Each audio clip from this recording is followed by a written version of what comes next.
Okay, weekly meeting of the Board of Commissioners, Vigo County. Now in session, so, Pledge. what? Pledge? Yes. Pledge allegiance. Allegiance to the flag of the United States of America and to the republic for which it stands, one nation, under God, indivisible, with liberty and justice for all.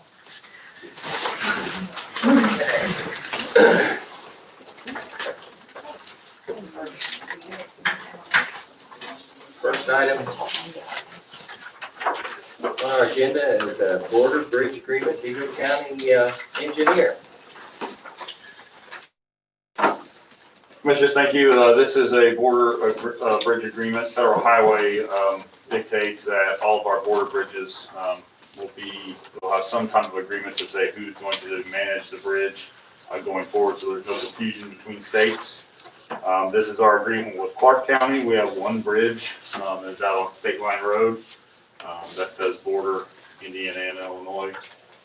This agreement states that Vigo County is going to maintain the inspection side of it, which we have done for a number of years, and that in the event that we need to do any maintenance, rehabilitation, or reconstruction of that bridge, there'll be a new agreement for that, but it should be in the 50-50 range. That's what those costs. So this requires our approval. Correct. Clark County has already approved it and signed it. And once commissioners have approved it, signed it, and I will send it to Federal Highway for their approval. Motion to approve. Second. All those in favor, aye? Aye.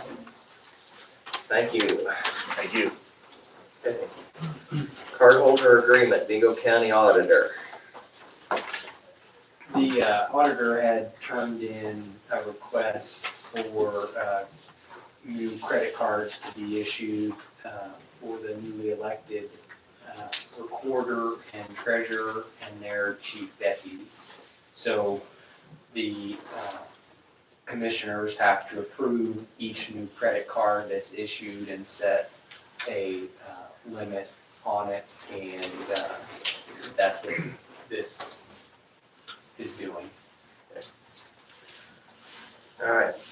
I will assume that the, all the other cards have been canceled for the outgoing ones. Okay. Is it the same limit as it was last year, the $2,000? Yes.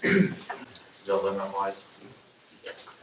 Mike, Yes. if you might bring up the one for Bill Watson in there, though, that one it isn't. Yeah, the community corrections has turned in a request as well.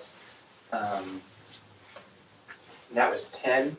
They thought 10 based on the grant they received, that's part of it, with the courts where they're hiring that Like a psychologist. psychologist and all Mental that. health. They have spoke with them, they kind of want payment immediately, and the grant is requiring them to make sure that they track medical bills separately for each, like, service, psychologist or whatever. They believe that using the credit card, is that my understanding, Jimmy, Yeah, they'll just use that for medical would make it payments. track it easier?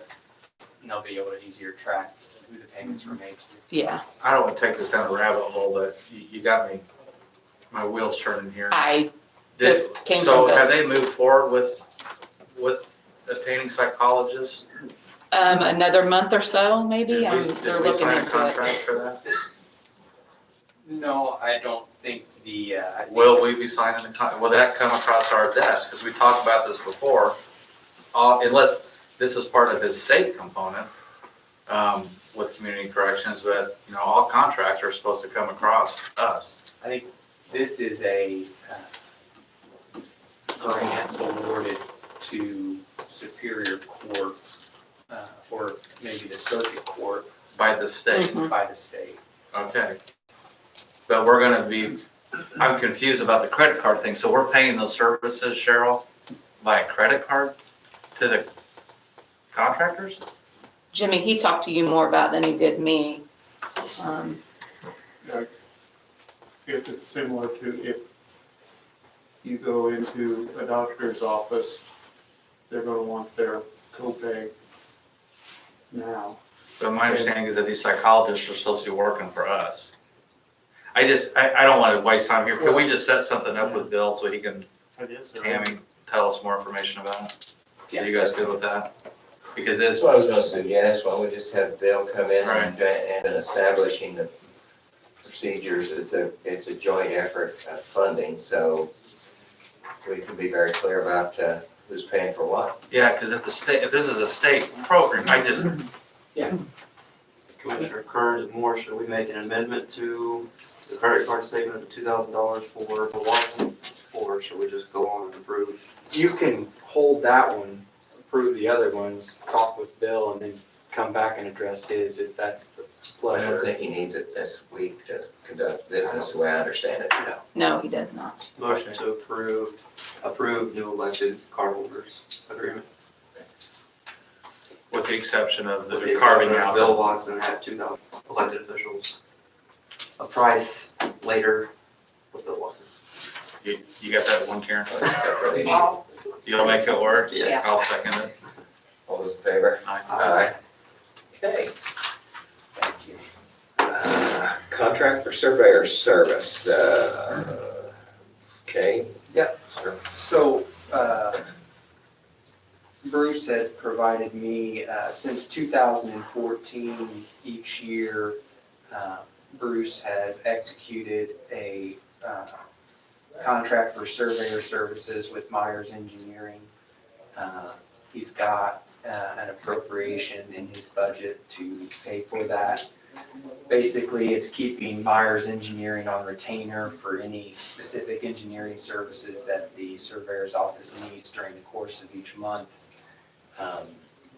Since 2014, that monthly stipend has been $1,000. In 2021, Myers Engineering requested that amount be raised to $1,100 per month. And that equates to essentially 13 hours of surveyor services each month, which they can, plan for and utilize for specific projects throughout the course of the year. Do you have any questions for Bruce? Obviously, you're- Anything you want to ask? This is for our stone trenching that were required to by the state. Any other questions to the surveyor? Questions to increase?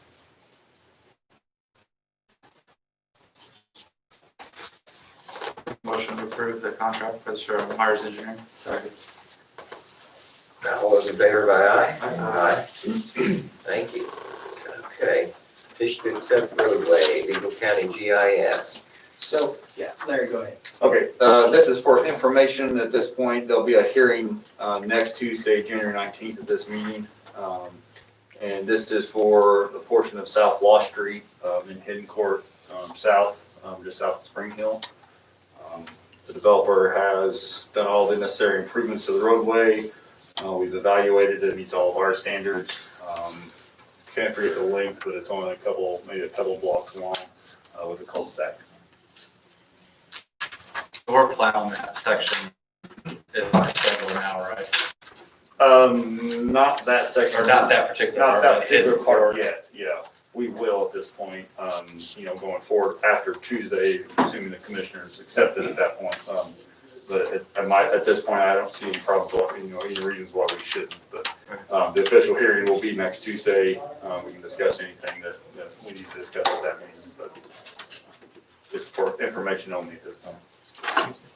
Oh, okay. Yeah, that was my mistake. I, in discussions with Brian, I thought it had been advertised for today, but it was advertised for the 19th.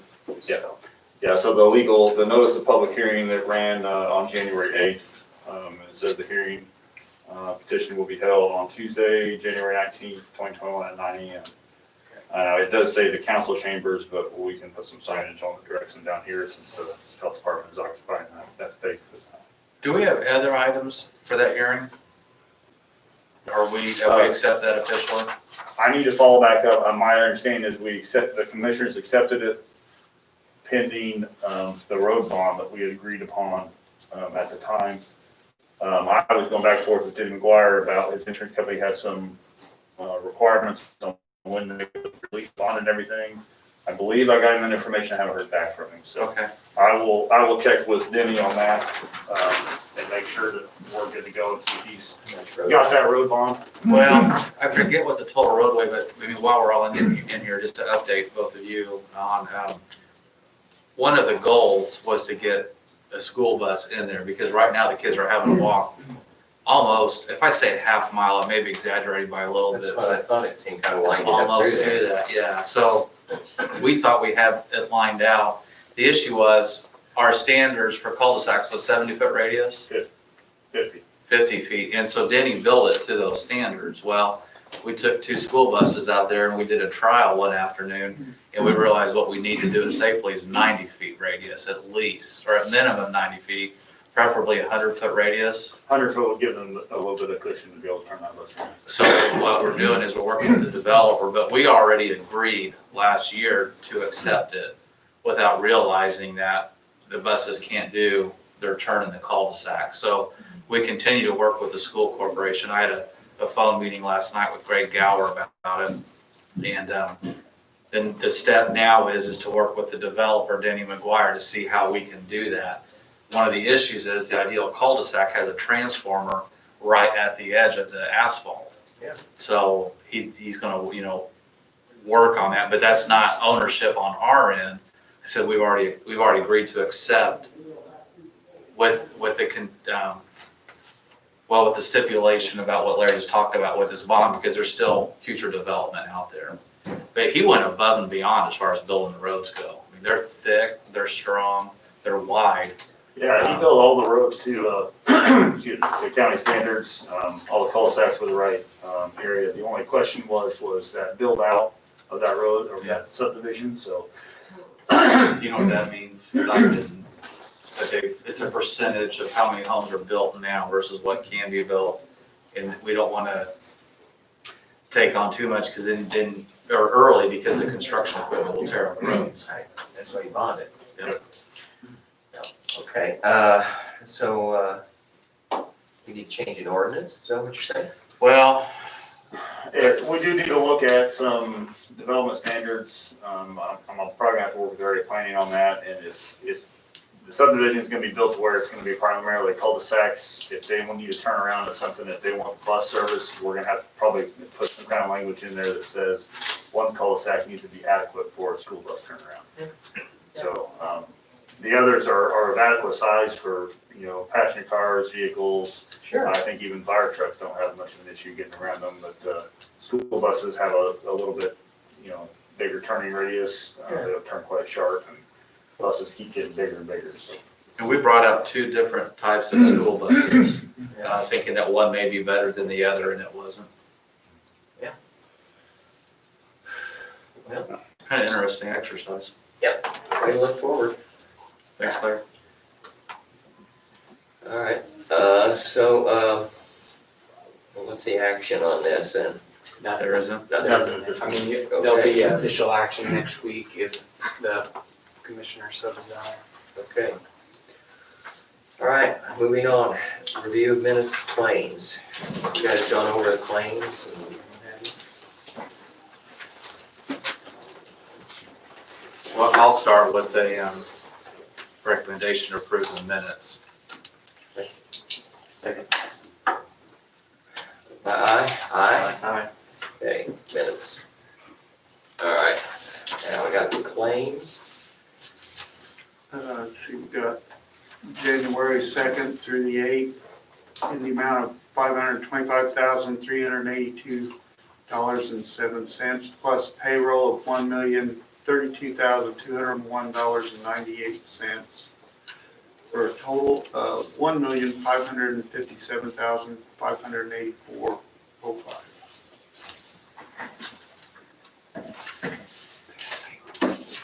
Questions or discussions about any of these items in here?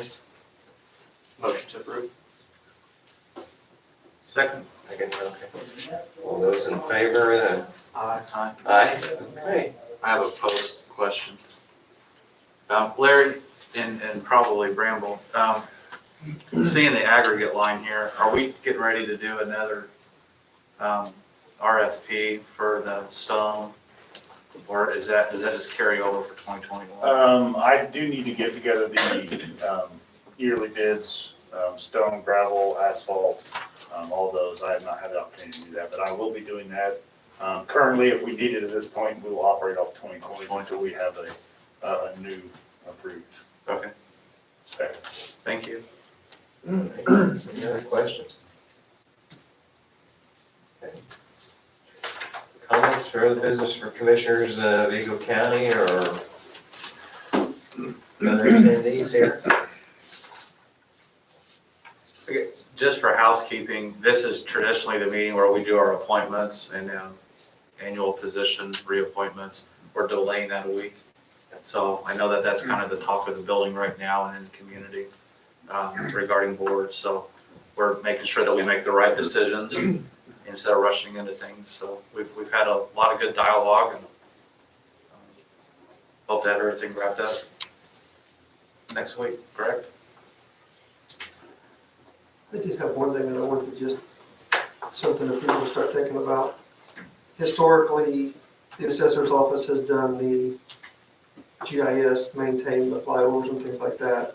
Now that we've got a GIS department, and I know Larry's got a lot on his hands, this is the 6th year of the 6-year contract for the flyovers. So 2022 would be the first year of whatever new contract we sign, which would mean we would need a flyover in 2022, because our last one was done in 2020. That's something that we may need to start thinking about and looking into, because I don't know timeline, how quick they can set up their flyovers and things like that. Sure. I also had mentioned with Larry a while back, and I know you've got budget constraints, because this is like a $600,000 contract, which gives you 3 flyovers over a 6-year period. For a lot of the things that Larry's wanting to do with GIS, I think it would be in everyone's best interest to have a yearly flyover. I don't know if financially that's feasible, but it's just something that I think needs to be looked at. We actually met about this yesterday. And Yeah, so Scott had talked to me. The state apparently is doing a flyover 6-inch resolution in 2023. We'll figure out exactly what works. How does that equate to the current flyover? Because I was thinking it was 3-inch, wasn't it? Yeah, there are some buy-up options. We can buy up to 3-inch. We can buy up to LiDAR. You know, everything has its price as you start adding on to that. But the state is going to do a statewide flyover at 6-inch, and that company does offer some buy-up options for some of those. So that's something we need to look at if that's feasible for the county to do, if that works into our system, or if we can get it cheaper somewhere else, like you said, with a yearly flyover or something like that. So definitely something we need to work on going forward. So I'll make sure Scott gets with you, and we'll start planning that now, so we're not behind the gun when we get there. So you're ready to let a contractor, you're not, or when's your renewal? The renewal would be 2022. 2021 is the last year of the contract. Okay, 2021, okay, all right. So we've got to pay this year, which is $96,000 a year. So I don't know if that'll change with technology. Maybe it'll get cheaper, who knows? But historically, it's been $96,000 a year for 6 years. It was a 6-year contract. But this is a weird spot to be in for this.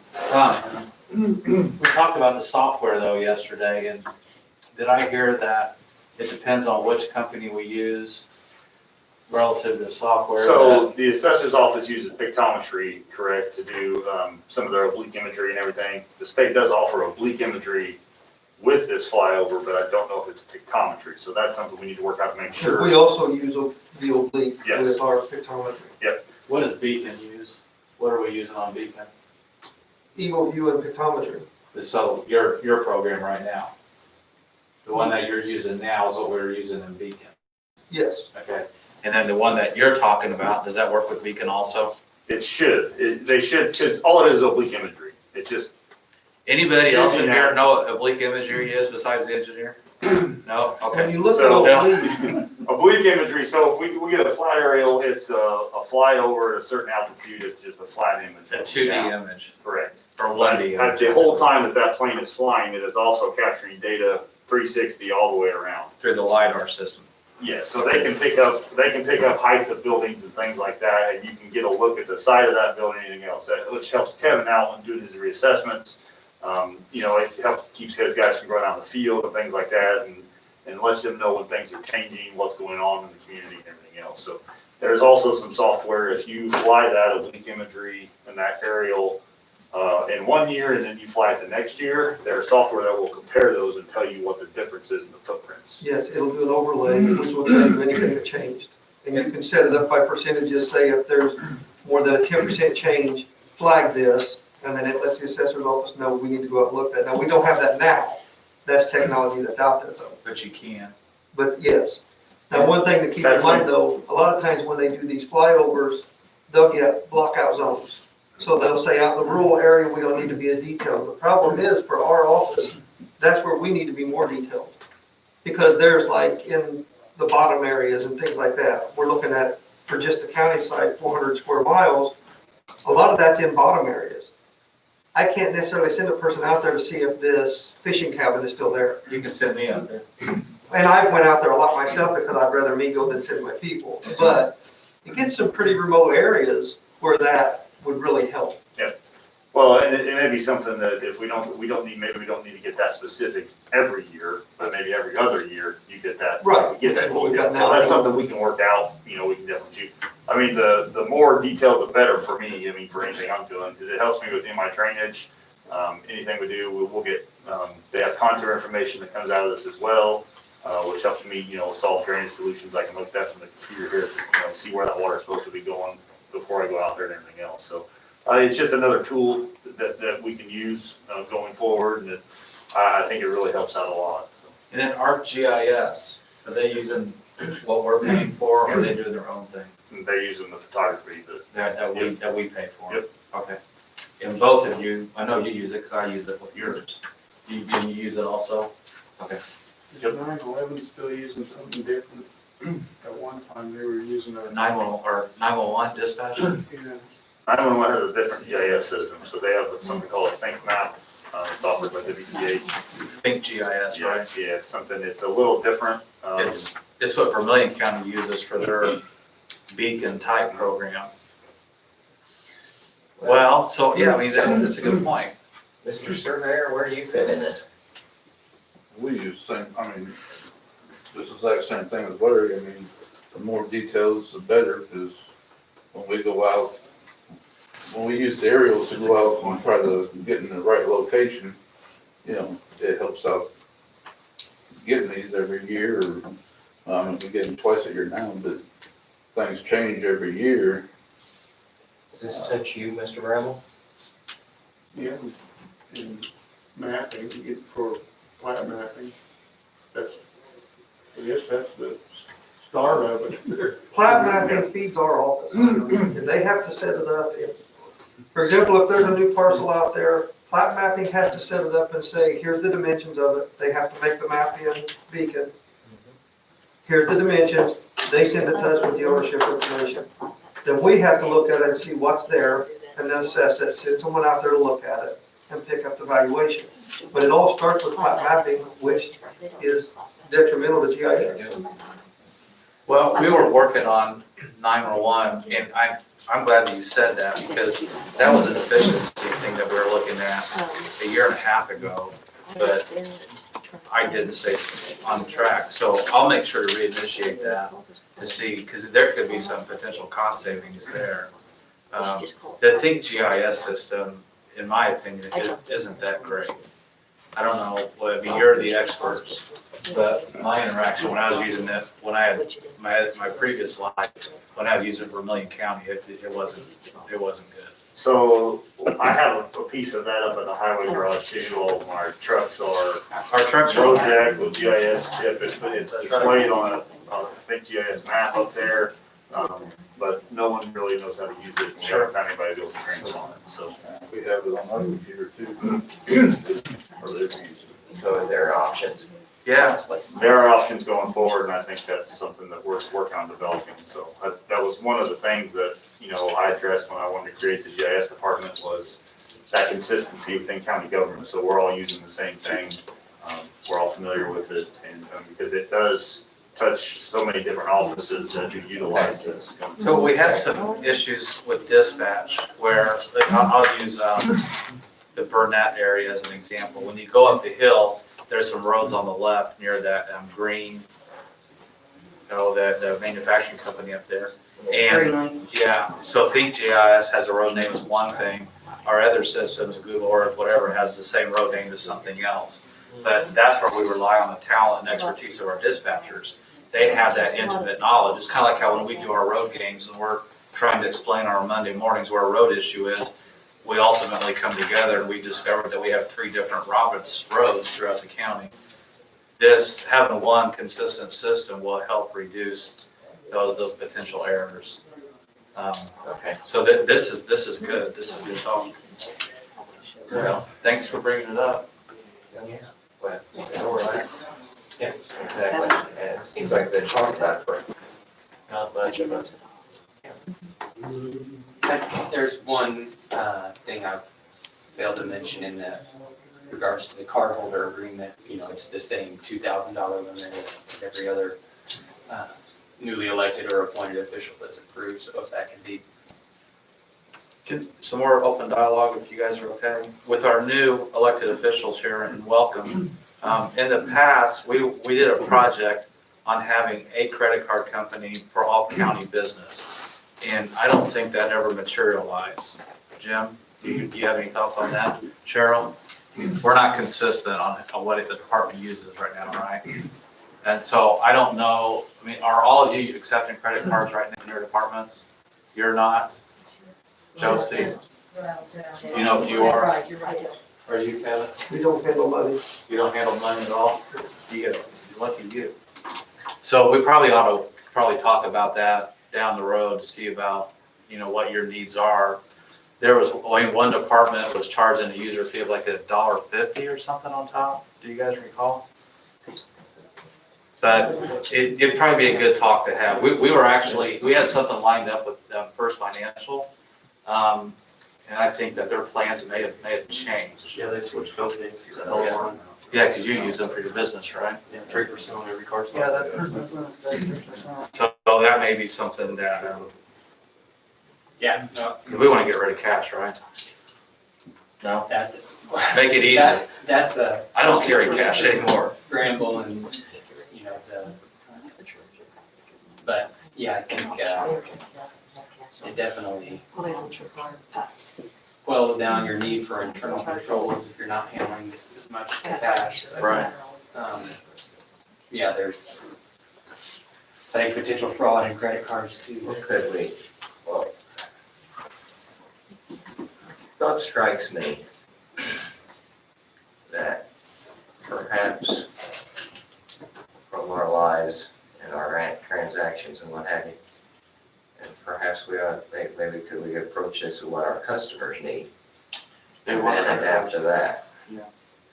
And if it's and then I would think that, and if it's cash, credit, which credit agencies, et cetera.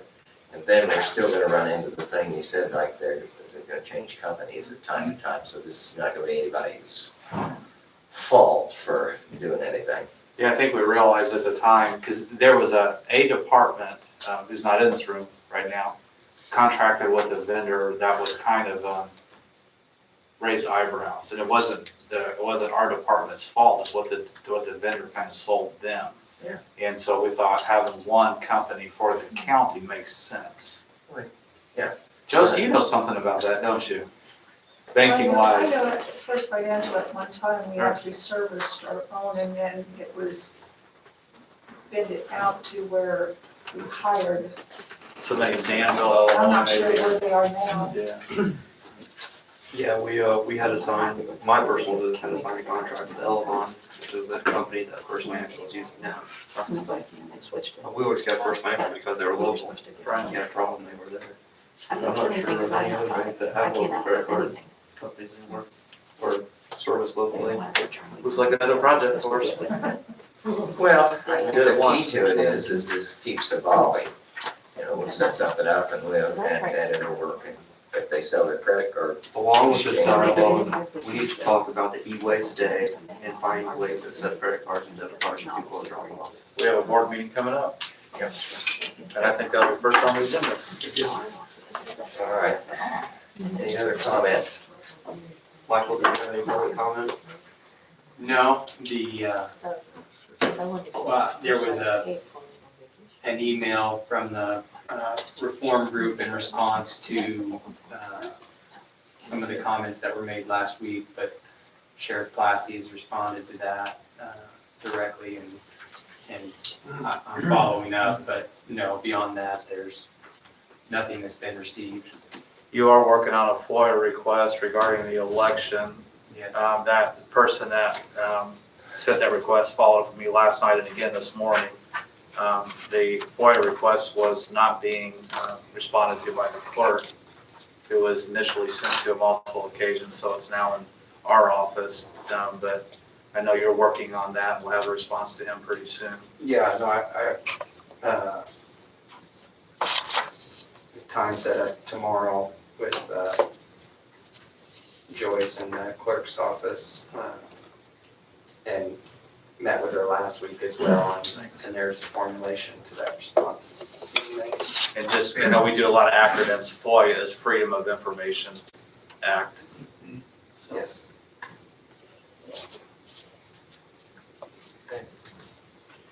Anything else? Commissioners, I have, I know Health Department has started their COVID vaccinations today. They're using council chambers as sectioned off a section of the parking lot north of the building for their use. I was just asking the department heads or anything, if you guys have any problems or issues with the parking, let me know. We can adjust that as needed. I think the initial is 2 weeks, I think, but it depends on how the vaccines go and if they run out or anything. There'll be a lot of disruption in the building, but we worked hard, the commissioners, the health department, we worked hard to figure out what's a good solution, and this is what we came up with. So So this is the only place in the county where they're giving them, and for the public, yes, Union Hospital and Landmark. well, I'd say the best thing to do right now for locations is to monitor the health department's Facebook page and website, because hospital plans have changed. So there may be a need to open up more sites. Department will make sure to get that information out there. But some of those sites that people thought were open, one of them in particular, my understanding is no longer doing it. So, but most of the convalescent centers, healthcare facilities, CVS and Walgreens have hit those. So what we're doing now are the people that are not in those facilities. And it's the 80-year-olds and up group. Once that is hit, then it goes from 69 to 79, and then it tears down. There is a possibility where you can get on list at the providers, like at the end of the day, if they do have vaccines available, those providers, because otherwise vaccines will be disposed of. And the health department's the best resource that just,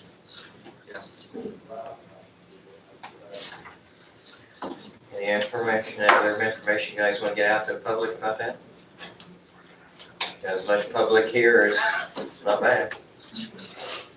The commissioners worked with the health department and EMA to come up with a plan that the health department thought would be suitable and easy enough for 80-year-olds to get in, which was here, so the health department didn't have to travel with vaccines to other places. and we did make accommodations to the entryway. We removed a door, and, oh, yeah, I mean, but I know people are watching this, if a person cannot make it into the building, there are, I think, 8 parking spots. You can pull up, make a phone call, and then a nurse will come out to do the injection. 5 spots available. Is it 5? And then you still have to wait your 15-minute period before you leave. But all that information is on the health department's Facebook page. And if the 80-year-old is not able to walk or need assistance, a family member can come with them inside the building. Or caretaker. But the building is still closed to the public, technically, appointments only. And that's been working out really well. And I've locked myself out of the building without my badge and they wouldn't let me. Aye. Thank you, guys. All in favor, say.